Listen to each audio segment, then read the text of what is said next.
ছোট থেকে বড় সবার প্রিয় পাস্তা। স্কুলের টিফিন হোক আর সন্ধ্যার নাস্তা, তো সব ক্ষেত্রেই পাস্তা বেশ ভালোই লাগে খেতে।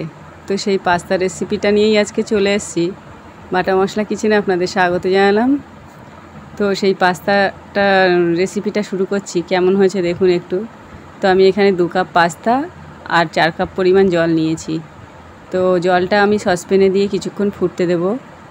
ফোটানোর পর আমি পাস্তাটাকে ঢেলে দেবো। আর জলে একটু লবণ দিয়ে দিয়েছিলাম, দিয়ে ভালো করে নেড়ে চেড়ে লো হিটে আমি পাস্তাটাকে সিদ্ধ করে নেব। তো সিদ্ধ হয়েছে কিনা দেখার জন্য একটা ছুরি দিয়ে কেটে দেখিয়ে দিলাম। এবার মোটামুটি সিদ্ধ হয়ে গেছে। এবার ঠান্ডা জল দিয়ে একটু ভালো করে ধুয়ে নেব, যাতে ওভারকুক না হয়। তো পাস্তার জন্য আমার যে যে উপকরণগুলো লাগবে সব রেডি করে রেখেছি। এবার একে একে সব দিয়ে দেবো। তো সবার প্রথমে আলু আর গাজরটাকে আমি একটু লবণ দিয়ে ভালো করে সিদ্ধ করে নেব।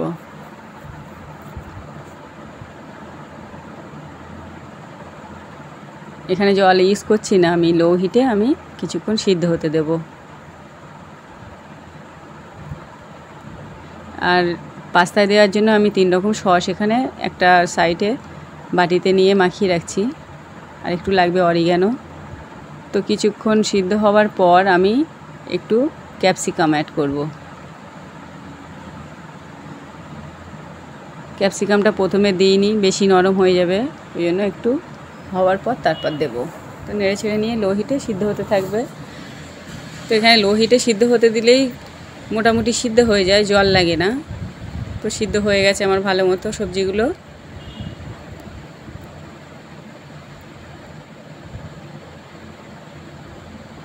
তো এদিকে একটা প্যান গরম করে তার মধ্যে একটু তেল, আমি এখানে সাদা তেল ইউজ করছি, দিয়ে আর 2টো ডিম ফেটিয়ে নিয়ে ভুজিয়ে করে নেব। তো এখানে ডিমের পরিমাণটা বেশি দিলে আরও বেশি ভালো লাগে পাস্তাটা খেতে। তো যে যেমন পছন্দ করেন। ভালো করে ভুজিয়া করে নিয়ে তুলে নেব। ওই একই প্যানে আবার একটু বাটার আর একটু সাদা তেল অ্যাড করব।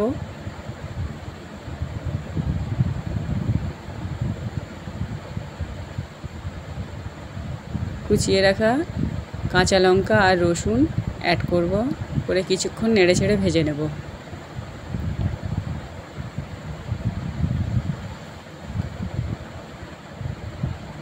তারপর 1 বাটি পেঁয়াজ কুচি অ্যাড করছি, করে আবারও কিছুক্ষণ নেড়ে চেড়ে ভেজে নেব। এখানে আমি লাল করব না, পেঁয়াজের কাঁচা গন্ধটা কেটে গেলেই হবে। ভালো করে নেড়ে চেড়ে ভেজে নেওয়ার পর সবজিগুলো অ্যাড করছি, আবারও নেড়ে চেড়ে ভালো করে মিশিয়ে নেব।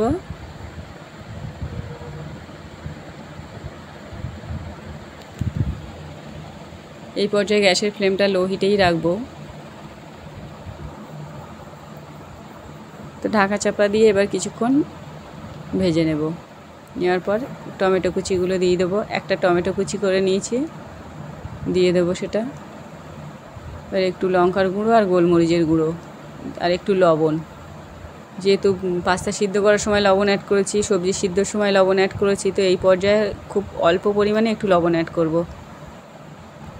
তারপর ঢাকনা চাপা দিয়ে কিছুক্ষণ ভেজে নেব, টমেটোটা গলা পর্যন্ত। তো এই পর্যায়ে আমি তৈরি করে রাখা সসটাকে অ্যাড করব। 3 রকম সস নিয়েছিলাম, টমেটো কেচাপ ছিল, আর রেড চিলি আর গ্রিন চিলি। তো এই পর্যায়ে পাস্তাটাকে দিয়ে দেবো। পাস্তাটাকে ঠান্ডা জল দিয়ে সিদ্ধ করার পর ধুয়ে নিলে একদম ঝরঝরে থাকবে। তো এই পর্যায়ে ভালো করে মিশিয়ে দেবো সবজির সঙ্গে।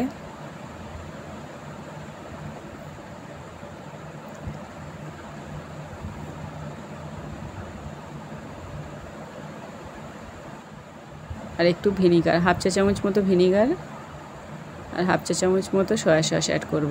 যেহেতু বাচ্চারা খাবে, আমি সব পরিমাণগুলো অল্প অল্পই রাখছি। ভালো করে মিশিয়ে নেব। ঢাকনা চাপা দিয়ে কিছুক্ষণ রান্না করব।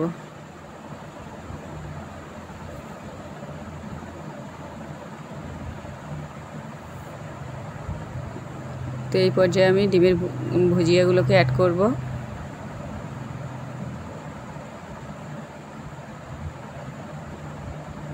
করে আবারও নেড়ে চেড়ে মিশিয়ে নিয়ে একটু অরিগ্যানো অ্যাড করব। তো এক্ষেত্রে পাস্তার মশলাও অ্যাড করা যায়। আবারও নেড়ে চেড়ে মিশিয়ে নেব। মোটামুটি আমার হয়ে গেছে পাস্তাটা। ঢাকনা চাপা দিয়ে নামিয়ে নেব। সার্ভ করে দেখাচ্ছি কেমন হয়েছে। ভিডিওটা ভালো লাগলে লাইক করবেন, শেয়ার করবেন। ইউটিউব থেকে দেখে থাকলে সাবস্ক্রাইব করবেন চ্যানেলটিকে। ফেসবুক থেকে দেখে থাকলে লাইক ফলো করবেন।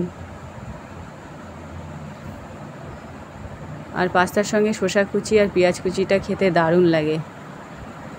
একটু টমেটো কেচাপ অ্যাড করছি।